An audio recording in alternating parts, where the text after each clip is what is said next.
नमस्ते बच्चों, कैसे आप सब लोग। बच्चों, हम लोगों ने लास्ट सेशन में देख लिया था डिस्कवरी ऑफ इलेक्ट्रॉन। ओके, आज हम देखने वाले हैं discovery of proton and neutron. These are the fundamental particles of atom. हमने डिस्कस किया था थियोरेटिकल फॉर्म पूरा अच्छे से लास्ट लेक्चर में। जिन्होंने नहीं देखा है वो प्लीज़ वो वीडियो ज़रूर देखिएगा। एक तो आपका कॉन्सेप्ट क्लियर होगा, दूसरा यहाँ पे बेनिफिट ये है कि इसमें जो हम एक्सपेरिमेंट करने वाले हैं वो डिट्टो वही एक्सपेरिमेंट है जो हम लोगों ने इलेक्ट्रॉन की डिस्कवरी में किया था। तो इसके लिए अगर आपने वो वाला एपिसोड जो लेक्चर है, ठीक है, अगर आपने वो देखा है तो ये वाला समझने में आपको कोई दिक्कत नहीं होने वाली, क्योंकि आपको क्लियर है कि हमने क्या क्या डिटेल्ड में उसमें डिस्कस किया था। ठीक है, तो आइए हम देखते हैं कि प्रोटॉन की डिस्कवरी कैसे हुई थी और किन्होंने की थी। हालांकि प्रोटॉन की डिस्कवरी की थी ई गोल्डस्टन ने, ओके, जिसको हम लोग स्टडी ऑफ कैनाल रेस भी कहते हैं। अब कैनाल नाम क्यों आया वो हम बात करते हैं अभी। तो देखो बेटा, अब आप देख सकते हो फिगर, ये ऑलमोस्ट वही फिगर है, ठीक है, जो हम लोगों ने इलेक्ट्रॉन के दौरान ड्रॉ किया था। अब इसमें कुछ टर्म्स देख लेते हैं यहाँ पर। तो क्या होगा, देखो, एक तो ये हो गया हमारा वैक्यूम पंप, ये हमें पता ही है ऑलरेडी। ओके, जो हम लोग गैस ले रहे हैं, हाइड्रोजन गैस ले रहे हैं, बहुत कम प्रेशर पे ले रहे हैं हम लोग। ये है बैटरी वोल्टेज, ठीक है, 10,000 वोल्टेज हम ले रहे थे, वही सेम है, क्योंकि है ही वही ना, CRT कैथोड रे ट्यूब है ना, वही है। ठीक है, ये हो गया हमारा नेगेटिव और ये हो गया पॉजिटिव। नेगेटिव के साथ जो इलेक्ट्रोड कनेक्टेड होता है इसको हम लोग कहेंगे कैथोड, ओके, एंड पॉजिटिव के साथ जो कनेक्टेड होगा इसको हम कहेंगे एनोड। ये सारी चीज़ें हमने देख ली थी। ओके, तो पूरा वही सेटअप है। आप देख रहे होंगे सिर्फ एक यहाँ पे चेंज किया गया है। यस, आपने बिल्कुल सही पकड़ा है, कैथोड। ठीक है, हम लोगों ने इलेक्ट्रॉन के दौरान जो इलेक्ट्रोड्स लिए थे, ओके, हम लोगों ने इलेक्ट्रॉन मतलब कि डिस्कवरी ऑफ इलेक्ट्रॉन के दौरान जो इलेक्ट्रोड्स लिए थे वो बिल्कुल सिंपल प्लेट्स लिए थे, ऐसे ही। ठीक है, बट यहाँ पे एनोड जो है वो तो सिंपल प्लेट है, मेटल की प्लेट है, बट यहाँ पे कैथोड जो है ना वो कैसा है, ये हो गया परफोरेटेड शीट। कैसा हो गया, परफोरेटेड। ओके, परफोरेटेड मतलब कि छन्नी जैसा, परफोरेटेड मेटल इलेक्ट्रोड या शीट, कुछ भी आप बोल दीजिए। ठीक है, तो छन्नी जैसा। ये छन्नी कैसे होती है, चाय छानने के लिए। ठीक है, जब हम छानते हैं तो चाय पत्ती ऊपर रह जाती है और चाय नीचे आ जाती है, तो छोटे छोटे से होल्स रहते हैं ना। ओके, तो ये होल्स को हम कहते हैं परफोरेटेड। इतना क्लियर हुआ, डन। ठीक है, अब देखो, हमने लास्ट टाइम जो देखा था इलेक्ट्रॉन के अंदर, तो उसमें हमने देखा था कि इलेक्ट्रॉन डिस्कवर कैसे हुए थे, कि जहाँ पर कैथोड से, ठीक है, रेज जा रही थी एनोड की तरफ। क्लियर हुआ। अब मैंने आपको उस दिन भी कह दिया था कि बेसिकली पॉजिटिव नेगेटिव का आइडिया तो ऑलरेडी था ही। ठीक है, तो हमने नेगेटिव वाले जो चार्ज थे वो तो हमने अच्छे से डिस्कवर कर लिए थे, जिसको इलेक्ट्रॉन्स नाम दे दिया था। अब ये था कि पॉजिटिव चार्ज, ये हमारी मनगढ़ंत कोई कल्पना है कि सही में मौजूद होते हैं। ओके, तो इसके लिए क्या किया, सेम इलेक्ट्रॉन वोल्ट लगा दिया, ठीक है, स्विच ऑन कर लिया, करंट जो है वो पास हो रहा है। नाउ वी नो कि रेज तो कभी दिखते ही नहीं है, रेज आर इनविजिबल। तो पता कैसे चलेगा कि ये रेज एनोड से जो है वो कैथोड की तरफ जा रही हैं। ठीक है, पता कैसे चलेगा कि ये जो रेज हैं एनोड से कैथोड की तरफ जा रही हैं। तो उसके लिए क्या किया होगा हम लोगों ने, यस, ठीक है, हम लोगों ने लास्ट टाइम जो किया था वही किया इस बार भी। क्या किया, यहाँ पे हम लोगों ने कोटिंग कर दी। ठीक है, किससे कोटिंग कर दी, हाँ जी, जिंक सल्फाइड से हम लोगों ने यहाँ पे कोटिंग कर दी। ओके ओके, तो जिंक सल्फाइड। अब हमें पता है कि जिंक सल्फाइड जो है वो फ्लोरेसेंट मटेरियल है, ठीक है, मतलब कि ग्लो करता है वो। तो बस जैसे ही रेज जो है वो यहाँ से पास हो रही थी और ये परफोरेटेड शीट मतलब कि होल्स में से निकल रही है, तो यहाँ पे वो ग्लो करना शुरू कर देती है। ठीक है, ग्लो हो रहा है, यहाँ पे ग्लो हो रहा है, मतलब टकरा रही है और ग्लो कर रही है। तो वहाँ से क्लियर होगा कि हाँ भाई एनोड रेज तो हैं। ठीक है, मतलब कि एनोड जो रेज है वो पास तो हो रही हैं। तो हमने इलेक्ट्रॉन के दौरान देखा था कि कैथोड रेज पास होती हैं, अभी हमने देखा कि एनोड रेज पास होती है। रेज दिखती नहीं है तो उसका बिहेवियर नोटिस करने के लिए हम लोग यहाँ पे एक शीट लगा देते हैं, कोटिंग कर लेते हैं जिंक सल्फाइड से, जिसको हम लोग फ्लोरेसेंट मटेरियल भी कहते हैं। ओके, तो इस तरह का पूरा complete setup same as it, बस ये चीज़ आकर हमने यहाँ पे होल्स वाला शीट लिया है। वेल, ये जो हमने होल्स लिया है ना, इसी की वजह से इसका नाम क्या पड़ गया, कैनाल रेस। ओके, इसी की वजह से इसका नाम ये हुआ है। क्यों, कैनाल क्या होता है ना, छोटे छोटे, जैसे समुद्र, ये नदी है, ठीक है, तो नदियों में से छोटे छोटे पाइप में से जब पानी जाता है तो उसको कैनाल कहते हैं ना हम लोग। ठीक है, इतना इतना सा होता है। तो सिमिलरली क्या है ना कि छोटे छोटे होल्स में से जब जा रहा है तो उसको हम लोग कैनाल रेस के नाम, वहाँ से नाम आ गया इसका। इतना क्लियर हो गया, ठीक है। बट ये रे पॉजिटिव है या कोई और चार्ज है वो हमने अभी तक आइडेंटिफाई नहीं किया है, ठीक है, उसको आइडेंटिफाई करना पड़ जाएगा।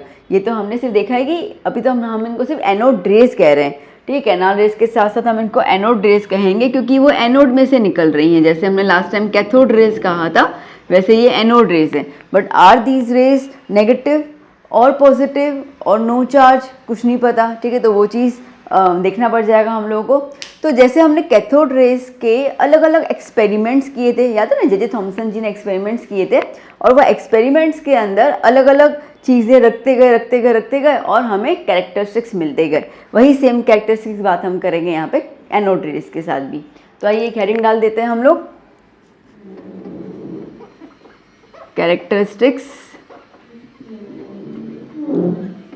ऑफ एनोड रेज, ठीक है, ओके। नाउ फर्स्ट कैरेक्टरिस्टिक्स, दे travel straight line, okay, through straight line, यहाँ दे ट्रैवल स्ट्रेट लाइन।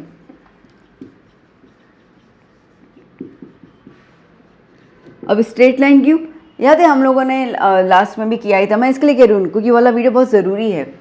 जब भी रेस, ठीक है, स्ट्रेट ट्रैवल करती हैं और उनके सामने अगर आप एक ऑब्जेक्ट को रख देते हैं तो उस ऑब्जेक्ट का जो है, ठीक है, एक इमेज बन जाता है, इमेज मतलब कि शेडो बन जाता है, ठीक है। तो हमने लास्ट टाइम कहा था कि जैसे सन की रेस ऊपर से आती हैं तो स्ट्रेट आती है तभी हमारा शेडो बनता है। तो शेडो हमेशा जो बनता है वो स्ट्रेट लाइंस के ऊपर बनता है। तो अगर हम ये रेस पास हो रही हो, यहाँ पे मैं एक ऑब्जेक्ट रख दूँ और उसका अगर शेडो बन रहा हो, दैट मीन्स कि वो लाइंस कैसे ट्रैवल कर रही है, स्ट्रेट लाइन की तरीके से ट्रैवल कर रही है। तो इसके लिए these are the straight lines.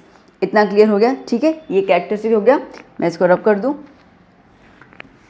Okay. फिर हम बात करते हैं that they are positively charged particles, rays, okay, rays की बात हो रही है ना। क्यों positive charge, same again same experiment, ठीक है। क्या कर दे रहे हैं हम लोग यहाँ पर, ठीक है, यहाँ पर एक प्लेट और यहाँ पे एक प्लेट लगा देते हैं हम लोग, ठीक है। यहाँ पे प्लस प्लस प्लस चार्ज वाली प्लेट लगा देते हैं, यहाँ पे माइनस माइनस माइनस चार्ज वाली, ठीक है। अब क्या है, देखो ये एनोड रेज जो है ना वो क्या हो रही है, वो नेगेटिव चार्ज की तरफ जो है वो झुकाव दे रही है, मतलब कि यहाँ पर वो अट्रैक्ट हो रही हैं। नाउ वी नो अगर नेगेटिव तरफ अट्रैक्ट होंगी तो like positive opposite charges attract each other ना।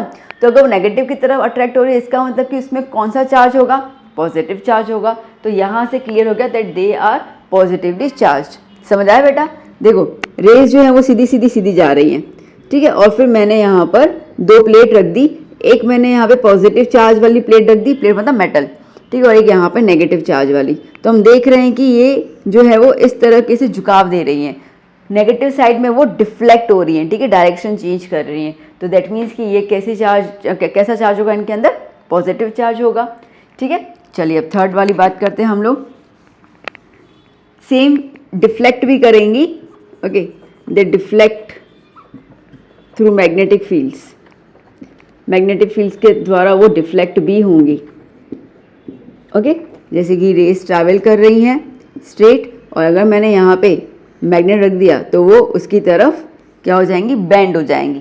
तो इस हिसाब से वो मैग्नेटिक फील्ड्स की तरफ डिफ्लेक्शन दिखा रही हैं, तो वो भी एक आएगा इसके अंदर पॉइंट, मतलब कि जो रेज है वो डायरेक्शन चेंज कर सकती हैं, okay. Now they possess some kinetic energy, okay, kinetic energy क्यों, अब ये सेम ही है। अगर हम लोग रेस पास कर रहे हैं बेटा, ठीक है, और उसके यहाँ पे अगर मैंने एक पेडल रख दिया है, ओके, तो क्या होगा, जब ये रेस जाएंगे तो इस पेडल को यूँ रोटेट करेंगी, ठीक है, घुमाएंगी। अब घुमाने का मतलब क्या है कि ये जो है फोर्स लगा रही है, ठीक है, फोर्स लगा रही है मतलब इनके अंदर फोर्स होगा तभी तो लगाएंगी ना वहाँ पे, और चीज़ों को रोटेट करेंगी। दैट मीन्स कि दे पोजेस काइनेटिक एनर्जी। और वहाँ पे मैंने इलेक्ट्रॉन के दौरान एक और चीज़ लिखी थी, like they are made up of material particles, ठीक है, तो वो इसी पॉइंट में इंक्लूड हो जाता है। That means they are made up of material particles, okay. और क्या रह गया, देखिए स्ट्रेट लाइन हो गया, पॉजिटिवली चार्ज हो गया, डिफ्लेक्ट थ्रू मैग्नेटिक फील्ड्स हो गया, okay, then possess kinetic energy diameter of material.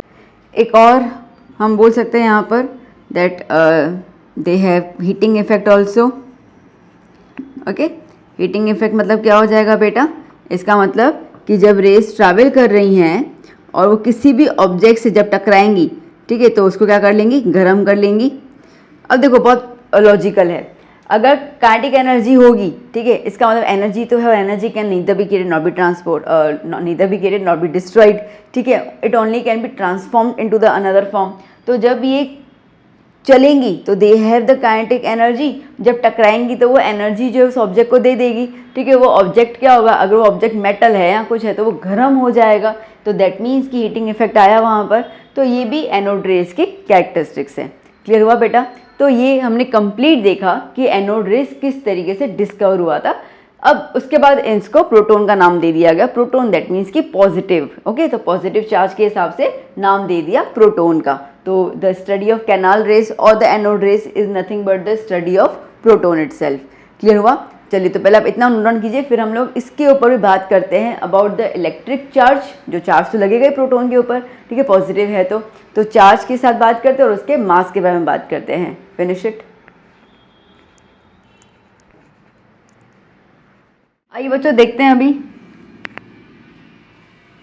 Charge and mass of proton, ठीक है, क्या चार्ज होता है और क्या मास होता है इसका, ठीक है। तो ऑब्वियसली इसी शुरुआत करेंगे स्पेसिफिक चार्ज से। तो इसका स्पेसिफिक चार्ज जो रहेगा, ओके, अब यहाँ पे हमने हाइड्रोजन गैस यूज़ की है, तो इसके लिए यहाँ पे हाइड्रोजन गैस मेंशन करना होगा, उसका रीज़न मैं बता रही हूँ अभी। तो स्पेसिफिक चार्ज जो है वो है 9.58 इंटू 10⁴ कूलम पर ग्राम, ठीक है। और मास तो इसका चार्ज जो प्रोटॉन का होता है वो सेम होता है इलेक्ट्रॉन जैसा। तो charge of proton is 1.6 into 10⁻⁻19 coulomb. सिर्फ ये पॉजिटिव होता है और इलेक्ट्रॉन में नेगेटिव होता है, ठीक है, तो चार्ज सेम होता है। तो अब हमने लास्ट टाइम भी डिस्कस किया था कि स्पेसिफिक चार्ज का फॉर्मूला क्या होता है। स्पेसिफिक चार्ज का फॉर्मूला देखो, आप यूनिट से पता कर सकते हो, coulomb per gram. Coulomb is the charge, okay, charge पर ग्राम, ग्राम मतलब क्या हो जाएगा, मास, ठीक है। तो charge upon mass is the formula of the specific charge. Specific charge आपको दिया हुआ है 9.58 इंटू 10⁴, ओके, चार्ज हमने बोल दिया 1.6 इंटू 10⁻⁻19 और मास हमें निकालना है। मास को यहाँ पे लेके आए क्रॉस मल्टीप्लाई के तौर पे, तो ये मास यहाँ पे आ गया और ये नीचे चला गया। तो 1.6 इंटू 10⁻⁻19 अपॉन 9.58 इंटू 10⁴, इसको सॉल्व करेंगे हम लोग। So therefore mass equals to 1.6 into 10⁻24 gram, ठीक है। यहाँ तो हम इसको केजी में भी लिख सकते हैं, तो mass equals to 1.6 into 10⁻27 kg, okay, ये हो गया mass of the proton. Now अब मैंने आपको यहाँ पे कहा कि स्पेसिफिक चार्ज मैंने हाइड्रोजन गैस लिखा था, जबकि इलेक्ट्रॉन के दौरान हमने ऐसा कोई गैस का नहीं बोला था, और हमने वहाँ पे एक पॉइंट डिस्कस की थी। हमने ये देखा था कि जब इलेक्ट्रॉन, ओके, मतलब कि जो कैथोड रेस होती है जब वो ट्रैवल करती है, तो कैथोड रेस को कोई फ़र्क नहीं पड़ता है कि अंदर आपने क्या गैस रखी है। कैथोड रेस को कोई फ़र्क नहीं पड़ता है कि आपने इलेक्ट्रोड्स कौन से मेटल के लिए हुए हैं, ठीक है, कोई भी फ़र्क नहीं पड़ता है। बट यहाँ फ़र्क पड़ता है, ओके, एनोड रेस को बैकत फ़र्क पड़ता है, और यहाँ पर गैस के हिसाब से ही उसका स्पेसिफिक चार्ज जो है वो चेंज होता जाता है, ओके। तो यहाँ पर अगर मास आया है तो ये स्पेसिफिक चार्ज के हिसाब से आया है, क्योंकि हमने यहाँ पे हाइड्रोजन गैस लिया which is the lightest gas. But अगर आप कोई और गैस लेंगे यहाँ पर तो बट ऑब्वियसली वैल्यू चेंज हो जाएगी। तो यहाँ पे एक नोट करके, ठीक है, एक पॉइंट लिख देना, यहाँ कैरेक्टरिस्टिक्स में इसको आपको इंक्लूड करना है तो कर सकते हैं आप, okay. That means that anode rays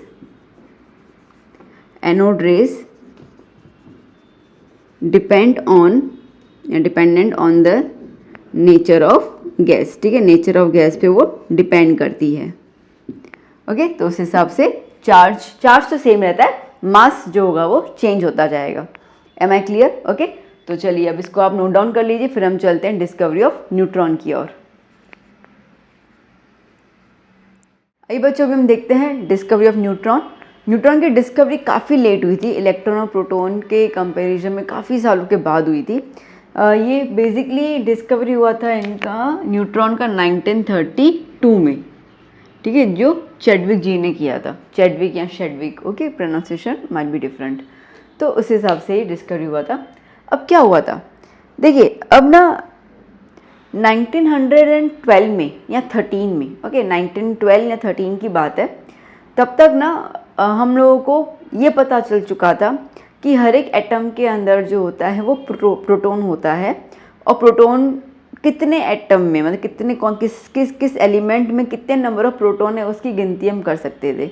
okay, आपने 10th ग्रेड में जो चैप्टर 5 था पीरियोडिक क्लासिफिकेशन ऑफ एलिमेंट्स, ठीक है, उसमें हमने देखा होगा। तो 1912 या 13 में हेनरी मोज़ेल ने आपको बताया था, ठीक है, कि एटॉमिक नंबर लाइक हाइड्रोजन का 1 एटॉमिक नंबर है, हीलियम का 2 है, लिथियम का 3 है। तो ये एटॉमिक नंबर्स जो हम कहते हैं they are nothing but the number of protons present in the atom, ठीक है, इतना ही था हम लोगों को। तो बेसिकली 1913 या 12 की बात है, देख लीजिएगा, शायद 1913 है, एक साल का कुछ मुझे याद नहीं आ रहा। ओके, तो हेनरी मोज़ेल ने ओके ये बता दिया था कि atomic number of an element is equals to number of protons present in atom, ठीक है, क्लियर हो। अब यहाँ पर हमें न्यूट्रॉन के बारे में तब तो कुछ पता ही नहीं, क्योंकि ये 1913 की बात हो रही है, और जबकि यहाँ पे 1932 में, ठीक है, न्यूट्रॉन की चर्चा हुई थी, तो उसके बारे में कुछ पता नहीं था। और जब प्रोटॉन की डिस्कवरी हुई थी तो उसका जब वज़न देखा था तो उसका वज़न जो है वो हाइड्रोजन के एटम से मिलता जुलता था, मतलब कि अच्छा खासा हैवी वज़न था। तो जितने भी हमारे पास एलिमेंट्स हैं वो वज़नदार तो थे, ठीक है, सारे में सब में मास तो था ही, इसको तो मैटर कहते हैं ना, तो मास तो था उनके अंदर। तो जब मास था तो ये क्लियर हो गया कि ठीक है, ये जो मास आया है ना, ठीक है, वो आया है प्रोटॉन की वजह से, ठीक है। और जो हमने इलेक्ट्रॉन का पूरा देखा था, तो आगे एक रदरफोर्ड का एक्सपेरिमेंट भी आएगा, और हमने 9th ग्रेड में किया था रदरफोर्ड का एक्सपेरिमेंट। तो ये बेसिकली उससे मिलता जुलता एक्सपेरिमेंट हुआ था। बट अब इसमें क्या था, अब इसे दिमाग में इतना था कि ठीक है, अब जितने नंबर ऑफ प्रोटॉन अवेलेबल होंगे, ठीक है, उतना ही मास उस एलिमेंट का माना जाता था उस टाइम पे, ठीक है। तो जैसे कि हम लोग यहाँ पे 2 एलिमेंट ले लेते हैं, पहले मैं 2 लाइटेस्ट एलिमेंट ले लेती हूँ। तो जैसे हमने लिया था हाइड्रोजन और helium, okay, through the experiments हमें पता चल चुका था कि हाइड्रोजन के अंदर 1 प्रोटॉन है और हीलियम के अंदर 2 प्रोटॉन है, ठीक है। तो अगर हम मास की बात करेंगे तो हाइड्रोजन का मास हम क्या लिखेंगे 1U, तो हीलियम का मास कितना आना चाहिए 2U, ठीक है ना। तो इसका मतलब यह है कि अगर हम एक बैलेंस लेते हैं और यहाँ पे मैं अगर हीलियम रखती हूँ, हीलियम का 1 एटम, ठीक है, मैंने रखा है, तो उस हिसाब से मुझे हाइड्रोजन के यहाँ पे 2 एटम रखने पड़ेंगे, ओके, तभी जाके ये बैलेंस बैठेगा, ओके, क्योंकि यहाँ पे 2U है, यहाँ पे 1U है। बात क्लियर हुई। बट जब इस तरीके से कंपेयर किया गया हीलियम को ही, तो उन्होंने देखा कि हीलियम तो जो फिर भी है ना यूँ टेढ़ा हो जा रहा है, ठीक है, अब मेरा तो कुछ ज़्यादा कब हो गया, ओके, इसका मतलब कि यूँ ये सीसो कैसा होता है ना, ठीक है, ऐसा हो गया। दैट मीन्स कि हीलियम तो अभी भी वज़नदार है, हमने 2 हाइड्रोजन रखे हैं फिर भी ये नीचे की तरफ झुका है, इसका मतलब कि हीलियम तो भी वज़नदार है। क्यों ऐसा, जबकि कैलकुलेशन के दौरान तो 2 hydrogen is equals to 1 helium होना चाहिए। तो उन्होंने बोला कि अब क्या करें, अब इतना तो क्लियर है कि ये वज़नदार है, मतलब कि यहाँ पे हमें और हाइड्रोजन रखने पड़ते हैं। तो हम क्या करते हैं, हाइड्रोजन रखते जाते हैं। जैसे ये हाइड्रोजन रखते गए, ठीक है, उनको अंदाज़ा आ गया यहाँ पर, उनको अंदाज़ा आ गया यहाँ पर कि एक हीलियम के साथ अगर मुझे हाइड्रोजन्स को बैलेंस करना है तो मुझे वहाँ पे 2 नहीं 4 हाइड्रोजन चाहिए होंगे। कितने हाइड्रोजन, 4 हाइड्रोजन चाहिए होंगे, तब जाके हीलियम के साथ बैलेंसिंग आ रहा है। सो नाउ अगर हम लोग 4 हाइड्रोजन रख रहे हैं, अब एक हाइड्रोजन का वज़न जो है वो 1U है, तो 4 हाइड्रोजन के हिसाब से कितना होना चाहिए 4U, ठीक है। बट हीलियम का तो हमें पता है ना, हीलियम का तो 2u है, तो बेसिकली ये 2u के हिसाब से 4u के साथ बैलेंस कैसे कर रहा है, दैट मीन्स ठीक है इसके अंदर अभी भी कुछ गड़बड़ है। ठीक है, वो दया वाली फीलिंग आ रही है यहाँ पे CID वाली की, दया कुछ तो गड़बड़ है। ठीक है, ऐसा तो कैसे पॉसिबल है कि हीलियम के अंदर 4 हाइड्रोजन का मिला के वजन हो रहा है, मतलब कि 2 यूनिट का और घपला हो रहा है। ओके, 2u का और घपला हो रहा है, तो ये क्या हुआ। तो काफ़ी साल चले गए। ठीक है, ये डिस्कवरी क्यूरियोसिटी होती गई और फिर 1932 में चैडविक सर ने एक एक्सपेरिमेंट किया और उस एक्सपेरिमेंट में उन्होंने ये बताया कि हीलियम का वज़न 4u है। सही है, कैसे है वो हम देख रहे हैं। मैं इसको रब कर दूं। तो चैडविक सर जी ने क्या किया था, एक रेडियो एक्टिव एलिमेंट ले लिया। रेडियो एक्टिव पता है ना, जो बहुत ज़्यादा एनर्जेटिक होता है। ओके, हैवी मेटल, जिसको हम पोलोनियम बोल सकते हैं। ठीक है, पोलोनियम। अब ये रेडियो एक्टिव मेटल ले लिया था पोलोनियम, और इसमें से अल्फ़ा पार्टिकल्स, ठीक है, अल्फ़ा पार्टिकल्स को बम्बार्ड किया। ये रदरफोर्ड वाला, ये रदरफोर्ड जी ने बताया पोलोनियम लिया था और अल्फ़ा पार्टिकल से बम्बार्ड किया था गोल्ड फॉइल का। यहाँ पे इन्होंने गोल्ड फॉइल नहीं लिया, यहाँ पे ठीक है, यहाँ पे इन्होंने उसकी जगह पे लाइटेस्ट मेटल लिया, बेरिलियम, यहाँ तो फिर बोरोन, कुछ भी। ठीक है, दोनों लाइटेस्ट है। बेरिलियम नंबर 4 होता है, ओके, और बोरोन नंबर 5 होता है। ठीक है, तो कोई भी एटॉमिक नंबर, तो Z लिख दूँ ना, वो ईजी रहेगा। तो Z इक्वल्स टू 4 बेरिलियम और Z इक्वल्स टू 5 बोरोन। ठीक है, तो उसे बम्बार्ड किया। तो जब ये बम्बार्ड हुए तो वहाँ से उनको एक और एलिमेंट मिल गया। ठीक है, उनको एक और एलिमेंट मिल गया और एक कुछ छोटा सा, ठीक है, मास का टुकड़ा मिल गया, यूँ समझ लो। ठीक है, तो मास मिल गया थोड़ा सा। अब मैंने यहाँ पे अभी सिर्फ बेरिलियम कंसिडर कर रही हूँ। ठीक है, तो आपको मैं समझाऊँगा एग्जैक्टली। ओके, अब अल्फ़ा पार्टिकल जो होता है उसका वज़न अपने को पता है ना, हीलियम जितना ही होता है, पता है ना ये अपने को। ठीक है, तो अगर हम इसको रिएक्शन के तौर पे लिखें तो हम ये चीज़ कह सकते हैं कि हीलियम जो है वो बम्बार्ड कर रहा है बेरिलियम के साथ। ठीक है, बेरिलियम का वज़न है 5, यहाँ पे नंबर है 4 और ये हो गया 9। ठीक है, तो उसके बाद उनको एक एटम मिल गया कंप्लीट, अच्छा खासा एटम मिल गया, कार्बन। अब कार्बन कैसे मिल गया, तो इनका मर्ज हुआ। ठीक है, मतलब कि वो मर्ज हो गए। तो कैसे मर्ज हुए, तो यहाँ पे 4 और 2 कितना हो जाए 6, तो 6 नंबर कार्बन का होता है और कार्बन का मास कितना होता है 12। ठीक है, बट यहाँ पे अगर हम नंबर्स का मास, नंबर्स का प्लस लिखते हैं तो 6 आया, तो अगर मास का प्लस लिखे तो 9 + 4 = 13, तो यहाँ पे मास तो 12 है। ठीक है, तो उनको एक ऐसा जो टुकड़ा मिला ना, वो था जिसमें चार्ज कुछ भी नहीं है बट मास 1 है। ठीक है, मतलब कि उसके अंदर मास है बट कोई चार्ज नहीं है। ओके, कोई प्रोटोन है ही नहीं ना। बेसिकली हम यहाँ पे क्या लिखते हैं, नंबर ऑफ प्रोटॉन्स ही तो लिखते हैं, तो प्रोटॉन तो है ही नहीं। तो दैट मीन्स कि ये एक सब एटॉमिक पार्टिकल है जिसके पास कोई चार्ज नहीं है बट वज़न ज़रूर है, और इसका वज़न जो है वो किसके जितना है, प्रोटॉन जितना ही वज़न है। एक और हम लिख सकते हैं यहाँ पर। ठीक है, जैसे कि अगर हम यहाँ पे वही हीलियम, अल्फा पार्टिकल को हम हीलियम की तरह तौर कर एक्सप्लेन कर लेते हैं, क्योंकि इसका वज़न उतना ही होता है, due to some experiments they had proved. और इसको हम लोग बोरोन के साथ ले लें, बोरोन 5 नंबर होगा और मास 11।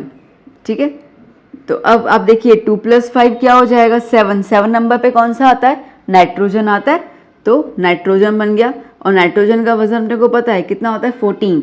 तो 11 + 4 कितना है, 15, बट आ कितना रहा है, 14, मतलब कि एक और जो है वो न्यूट्रल पार्टिकल बाहर निकल रहा है।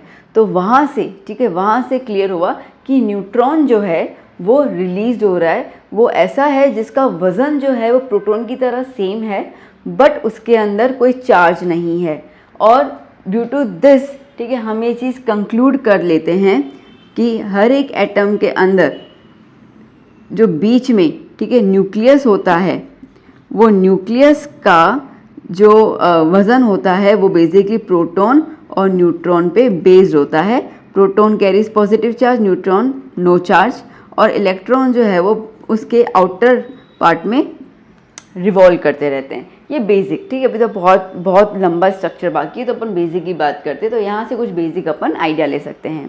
हालांकि कोई थ्योरी इतनी आसान नहीं थी जितनी मैंने बताई, बहुत ज़्यादा डिटेल है, बट आपके इस लेवल पे इतना डिटेल इस न्यूट्रॉन के बारे में नहीं बताया गया है। फिर भी मैंने काफ़ी कुछ कवर किया, इतना तो हालांकि टेक्स्ट बुक में है भी नहीं कुछ, ठीक है। तो उस हिसाब से आपको ये चीज़ क्लियर हो जाती है। तो आपको सिर्फ इतना ध्यान देना है कि न्यूट्रॉन जो है वो नो चार्ज रहेगा और उसका वज़न जो है वो प्रोटॉन जितना ही है। तो बेसिकली आपको यहाँ पे चार्ज और मास, ठीक है, ये दोनों चीज़ें ध्यान देनी है, तीनों सब एटॉमिक पार्टिकल्स की। तो मैं यहाँ पे लिख देती हूँ, हालांकि इसे कोई लिखने की ज़रूरत है नहीं, तो मैं इसको रब कर लेती हूँ, ठीक है। और जो आपको एक्चुअली अभी ध्यान देनी है वो मैं आपको बता देती हूँ।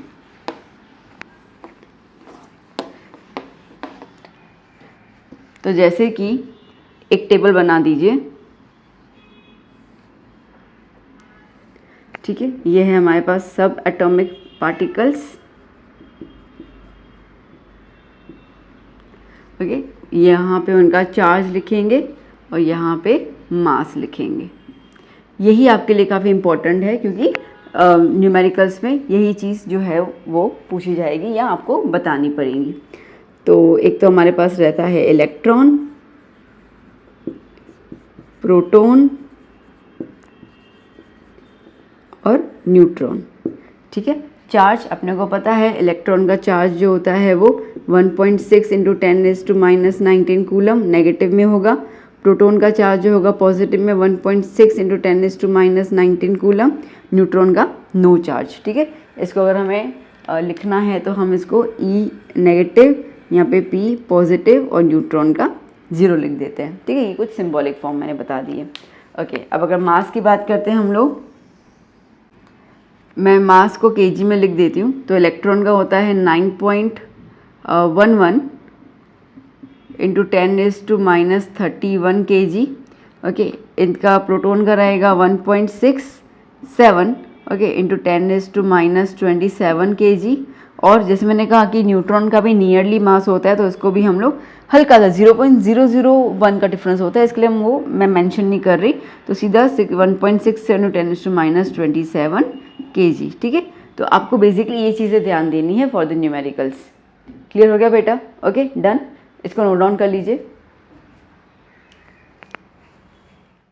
ओके बेटा, सो यहाँ पे हम लोगों ने discoveries of the fundamental particles finish कर लिया। आपको समझ आया होगा, आई होप। कुछ डाउट हो तो ज़रूर आप पूछिए कमेंट सेशन में। अब हम लोग नेक्स्ट जो लेक्चर लेंगे उसमें हम लेंगे एटॉमिक स्ट्रक्चर्स, ठीक है। अब बेसिकली हमें इतना तो क्लियर हो चुका है कि हर एक एटम के अंदर प्रोटॉन, न्यूट्रॉन, इलेक्ट्रॉन अवेलेबल हैं, ये अपना बेसिक आइडिया है। अब ठीक है, शुरुआत से लेकर एटॉमिक स्ट्रक्चर के बारे में क्या क्या किसने सोचा था, क्या क्या फिलोसॉफीज़ लगाई थी, व्यूज़ उनके थे, और फिर एक्सपेरिमेंटल के तरीके से क्या क्या चेंजेस हमें देखने को मिले, कौन से जो एक्सपेरिमेंट्स है वो काफ़ी क्या बोलते हैं, जिनको अच्छा खासा रिवॉर्ड मिला, ठीक है। कुछ फेल हुए तो क्यों फेल हुए, वो सब हम देखेंगे बहुत डिटेल में। बहुत बढ़िया चैप्टर है।